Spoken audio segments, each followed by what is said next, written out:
Hey, welcome back to Woolf Weekly. I'm wearing my NASA jacket today. This is as close as I'm ever going to get to being an astronaut. I love space history.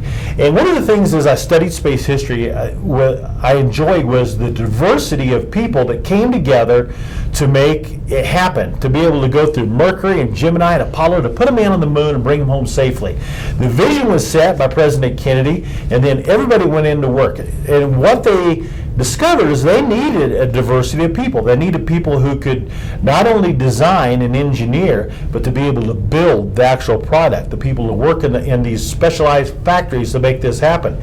They had to have people that were amazing mathematicians to be able to hit a target, a moving target, a 250,000 miles away, a target on the target, and then leave and come back safely. They had to find people that would be able to develop the communication systems, to be able to build the structure, to be able to build all of the systems needed to be able to put a man on the moon and bring him home safely.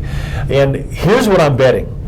I'm betting there were a whole bunch of these people that didn't do very well in school, because the things that we needed to be able to put man on the moon weren't necessarily focused on in school. And I'm thinking I'm a machinist. I think about people who maybe are the riveters or the welders, those type of folks. The district I just came from, we have two 18-year-old kids that are making what a first-year principal makes welding, because they found their passion. That was their skill. They didn't do real well. Their ACT, SAT scores didn't even come close to doing well. They're highly successful doing what they need to do. And so when I think about that, I think about our diversity of kids, whether it be socioeconomic, whether it be race, whether it be height, whether it be whatever the diversity is. We have a lot of kids that are all over the spectrum.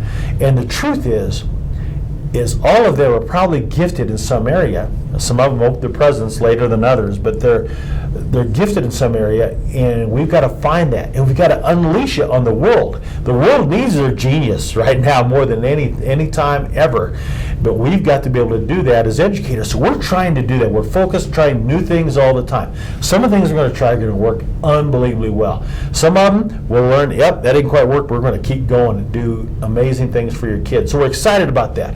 What we have noticed, though, is there's a difference between equal and fair. Equal would be, and there's a little graphic up there, you can see where all the boxes are the same size and the fence, but we have different height kids. Well, that's equal, but not every kid can see over. And then you look at the other graphic there on fair, where we adjust that to be able to look over. Now, when I think of our kids, we have a lot of kids that have different disabilities.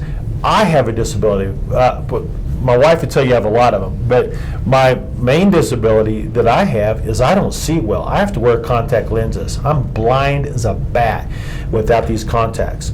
If someone said, that isn't fair, he shouldn't be able to have contact lenses because that's cheating, then I wouldn't be able to do what I need to do.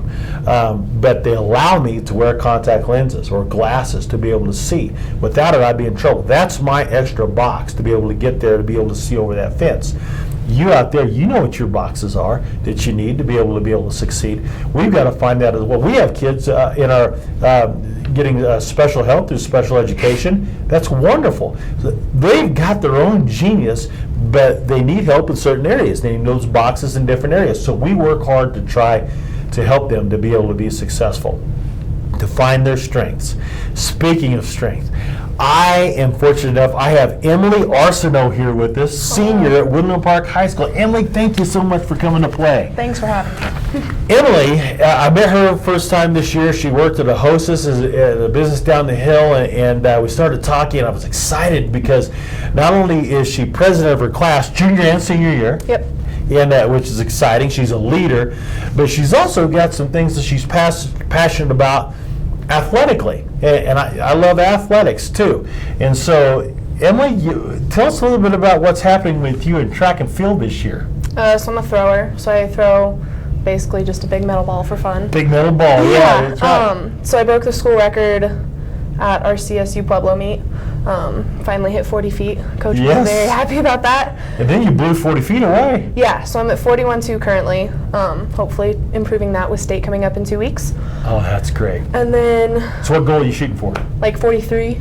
43, that would be huge. Good to go into college Huge with. throw, yes. Yeah. And then hoping to bust 125 in discus. Yes, and you're pushing 120 right now, so you're right there. Yeah, so I'm close. And you know, if you've not thrown before, the discus, it's just almost luck of catching the right breeze, conditions, everything, the right release to be able, all of a sudden you're at 125 and you had no idea what happened. Right. And so that's great. So, breaking school records, president of her class, I've watched her lead throughout this year. It's been wonderful for me as the new guy to be able to watch that.